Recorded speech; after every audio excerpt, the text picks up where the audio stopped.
Hey everyone, you know that struggle, right? That constant pull between getting more done and, well, actually taking care of yourself. It feels like a totally modern problem, this tension between being productive and just feeling good. But what if the entire way we're thinking about that fight is just plain wrong? I mean, have you ever been there? It's late, you're exhausted, but you're telling yourself, just one more hour, just gotta finish this. It's that all too familiar feeling of being stretched so thin, where pushing harder feels like the only option, even when you can feel burnout waiting right around the corner. So let's actually dig into this, because that feeling, it's got a name. We're going to break down what our source material here calls the productivity trap. And honestly, it's a cycle that so many of us are stuck in, and we might not even realize it. And it usually starts small, doesn't it? You make a conscious choice. You sacrifice some sleep to hit a deadline. Or maybe you skip lunch to finish up a project.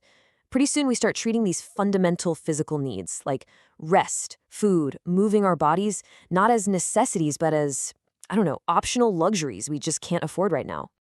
And why do we do it? Well, the goal is always the same, right? Productivity. We've totally bought into this idea that more hours have to equal more output, more success.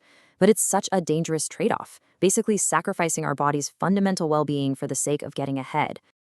And here's the kicker. This isn't just you or me failing on a personal level. It turns out this is a massive modern trend. We have become experts at focusing on our mental work, the tasks, the emails, the big projects, while we completely ignore the physical machine that's actually running the whole show. But what if this entire approach, this relentless grind, this choice to put productivity over rest, what if it's all built on a huge mistake in how we even see ourselves? Okay, so here's the core issue. We're ignoring a really simple biological truth. Your mind and your body are not two separate things. They are one single connected system. You can't just burn the candle at one end and expect the other end to be fine. No, the whole thing just melts down. And look at this. It lays out the two ways of thinking so perfectly. On one side, you've got the mistake. It's mind over body. It's productivity at all costs. It's a path that's all about neglect. But then, look at the other side, the harmony.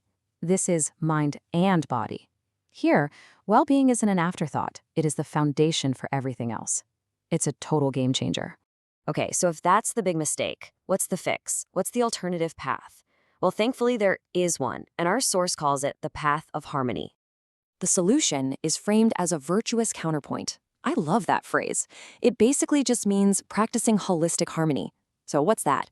It's actively caring for both your mind and your body, not like they're two different to-do lists, but as one single integrated self. It's all about integration, not separation. And hey, this isn't just some fluffy, abstract idea. It's a real, actionable path. Step one is simply to acknowledge it. Really, truly accept that your mind and body are on the same team. Step two is to put it into practice. Start actively prioritizing good food, movement, and sleep. And step three?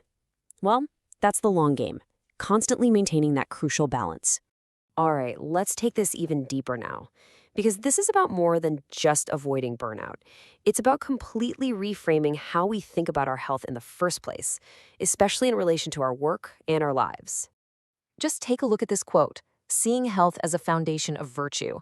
Let that sink in for a second. What does that really mean, in our day-to-day lives? Well, it means your health isn't some annoying thing that gets in the way of your real work. No way.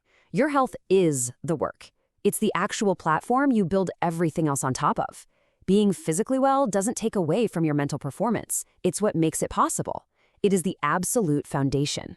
So that brings us to the big final question here. As we kind of wrap this up, I really want you to take a second and think about your own foundation. So really, ask yourself this. Is your body just a vehicle? Is it just a taxi you use to carry your brain around from one task to the next? Or is it an equal, inseparable partner in this whole thing we call life? The answer to that question, it might just change everything. Thanks for joining us.